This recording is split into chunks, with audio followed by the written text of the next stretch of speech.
The telephone is patented, the Soviets prep for human spaceflight, and a new storage technology makes its debut. It all happened this week in tech history.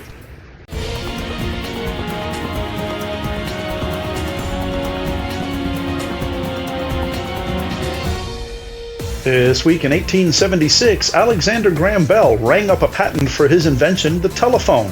It was an invention, incidentally, that almost bankrupted his company in the beginning. Just a few days later, Bell sent the first clear telephone message into a nearby room to his assistant, Mr. Watson.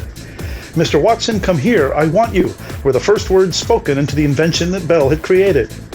In 1891 this week, Almon Strowger patented the Strowger switch, a device which led to the automation of telephone circuit switching and eliminating the need for telephone switchboard operators.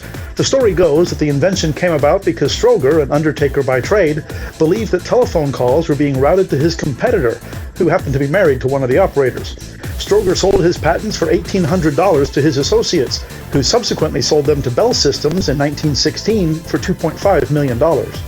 This week in 1961, in the midst of the space race, the Soviet Union successfully launched Sputnik 9, carrying a dog and a human dummy named Ivan Ivanovich, along with some mice and a guinea pig. The spacecraft was only intended to complete a single orbit, so it was deorbited shortly after launch and re-entered on its first pass over the Soviet Union. The launch demonstrated that the Soviet Union was ready to begin human spaceflight. And this week in 1979, Philips demonstrated the compact disc publicly for the first time.